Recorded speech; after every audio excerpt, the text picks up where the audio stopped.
नमस्कार, आप देख रहे हैं जनसेवक समाचार और मैं हूं पूजा।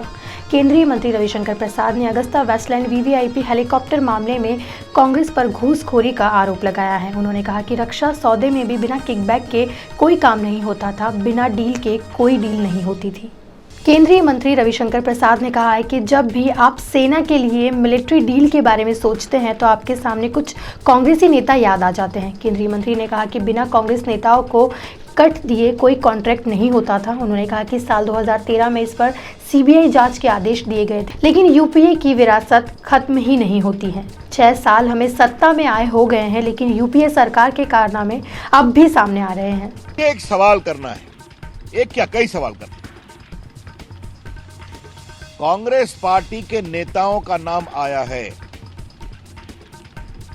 उन नेताओं के बारे में बहुत गंभीर स्टेटमेंट एक्यूज ने दिए हैं। ये सब कोर्ट के रिकॉर्ड पर हैं, जो ईडी ने कंप्लेंट फाइल किया है, चार्जशीट फाइल किया है। ट्रायल तो अपना चलेगा, लेकिन ये गंभीर पॉलिटिकल सवाल है कि कांग्रेस के बड़े बड़े नेताओं का किकबैक के रिसिपिएंट के रूप में नाम आ रहा है। कांग्रेस पार्टी को कुछ कहना है कि खामोश रहना। दूसरी बात हमें कहनी है, फिर आऊंगा, whenever you see color think of us।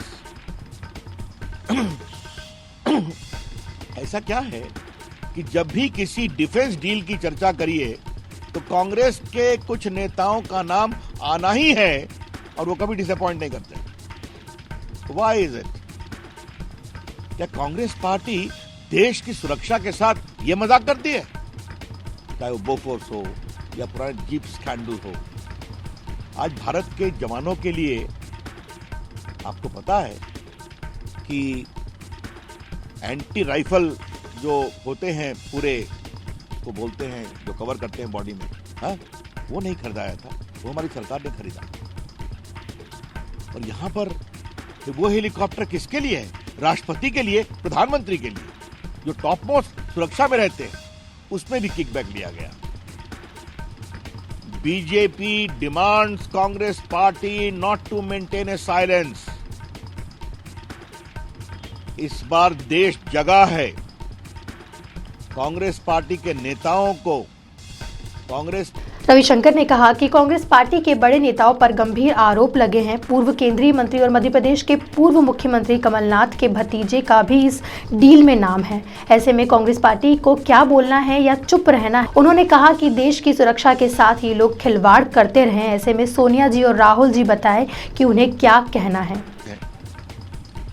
मैं आपको एक बात तो बताना ही भूल गया, ये जो कमलनाथ के भतीजे हैं, ये दुबई भी गए थे और ये मिले थे उनसे, राजीव सक्सेना से, और क्या कहा, ये भी आज छपा है।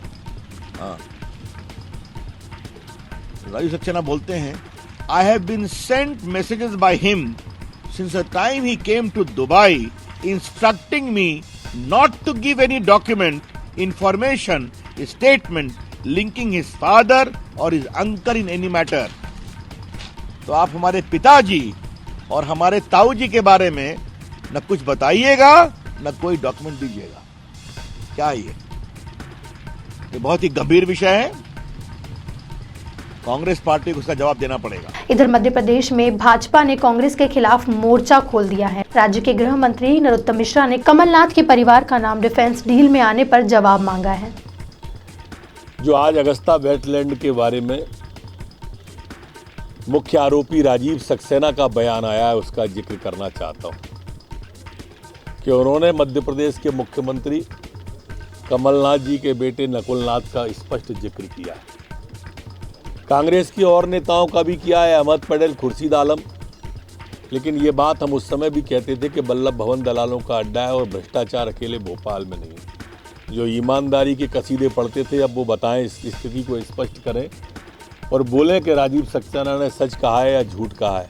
तो क्या कहा, क्यों कहा, कैसे कहा, अगर वो उस पर प्रकाश डालेंगे तो हम और भी बिंदु आप सबके सामने वो रखना चाहेंगे मीडिया के माध्यम से। कमलनाथ जी ने जिस तरह से भ्रष्टाचार किया पूरे देश के अंदर, उनके लोगों ने किया, जो उस समय छापे पड़े, उनकी अब पुष्टि हो गई है इस बयान के बाद में। केंद्रीय मंत्री रविशंकर प्रसाद के अनुसार राजीव सक्सेना ने ईडी को बताया कि पैसे नेताओं और टॉप अधिकारियों को दिए गए थे। टोटल किकबैक 70 मिलियन यूरो था। अगर एपी का मतलब अहमद पटेल तो फैम का मतलब भी सामने आना चाहिए। उन्होंने सवाल उठाया क्या फैम का मतलब फैमिली है, और सब जानते हैं कि कांग्रेस पार्टी में परिवार किसका है। अगस्ता वेस्टलैंड हेलीकॉप्टर घोटाले में कांग्रेस पर लगातार आरोप लगते रहे हैं, लेकिन अब तक इसकी जांच अधूरी रहने से कोई कार्रवाई नहीं हो सकी है। ऐसे में मोदी सरकार अगर इस तह तक जाकर कार्रवाई करती है तो यह एक मिसाल होगी। इस बुलेटिन में फिलहाल इतना ही। देश और दुनिया की बाकी खबरों के लिए देखते रहिए जनसेवक समाचार। धन्यवाद।